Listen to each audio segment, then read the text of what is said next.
90 लाख। जी हाँ, 90 लाख। एसआईआर के जरिए पश्चिम बंगाल की वोटर लिस्ट से लगभग 90 लाख नाम हटा दिए गए हैं, यानी इलेक्टोरेट का करीब 12% हिस्सा। ये सिर्फ एक नंबर नहीं है, ये एक सिस्टम का एक्सरे है। और सबसे दिलचस्प बात, इतने बड़े आंकड़े के बाद भी सवाल चुनाव आयोग पर नहीं उठते। सवाल उठते हैं कि इतने सालों से ये सब चल कैसे रहा था। सवालों पर जाने से पहले सीधे आंकड़े देखते हैं। अक्टूबर 2025 में पश्चिम बंगाल की कुल वोटर संख्या थी लगभग 7.66 करोड़।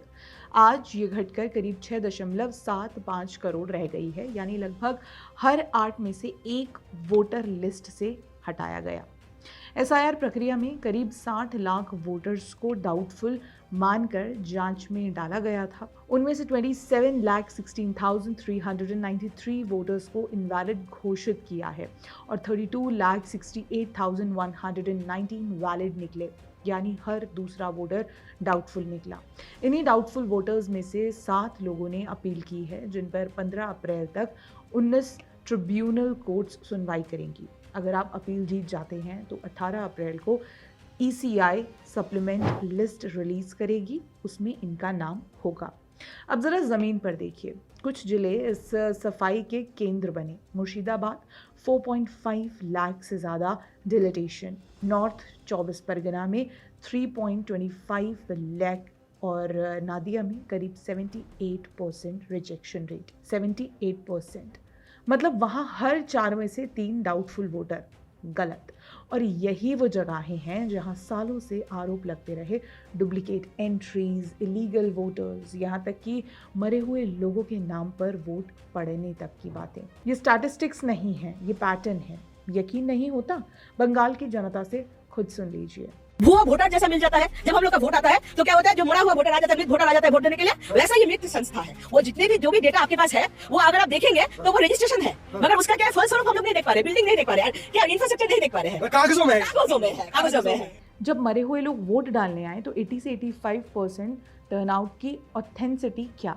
क्योंकि पश्चिम बंगाल हमेशा से 80 से 85% टर्नआउट वाला राज्य रहा है। 2011 में 84.5, 2016 में 83.1 और 2021 में 82.3% देश में सबसे ज़्यादा।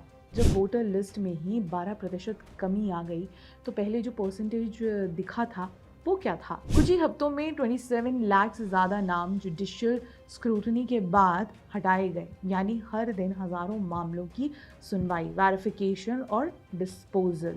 ये कोई क्लरिकल अपडेट नहीं था। 705 जुडिशियल ऑफिसर्स ने identity mismatch, duplicate entries, migration और इलीगल स्टेटस जैसे पैरामीटर्स पर केस बाय केस फैसला दिया। न कोई ब्लैंकेट डिलीटेशन, न कोई अंदाज़ा, हर नाम स्क्रूटनी के बाद हटा।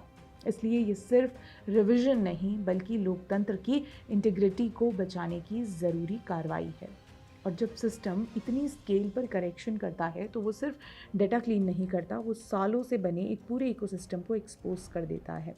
अब सवाल ये है कि चुनाव कैसे होगा? पहली बार बंगाल में फाइनल फ्रोजन वोटर लिस्ट, कोई ऑन द स्पॉट इंक्लूजन नहीं, हाई लेवल वेरिफिकेशन और central forces deployment local police booth के 100 मीटर के दायरे में नहीं आ सकती। यानी जो लिस्ट में है वही वोट देगा। और यही असली बदलाव है, क्योंकि कई सीटों पर हटाए गए वोटर्स की संख्या पिछली जीत के मार्जिन से ज़्यादा है। मतलब इस बार चुनाव सिर्फ मतदान से नहीं, वोटर लिस्ट से भी तय होगा।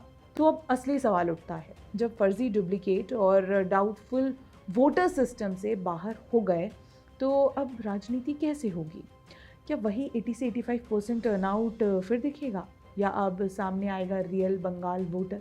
क्योंकि इस बार खेला खत्म हो सकता है, क्योंकि लिस्ट साफ है, सिस्टम टाइट है और बहाने खत्म हैं।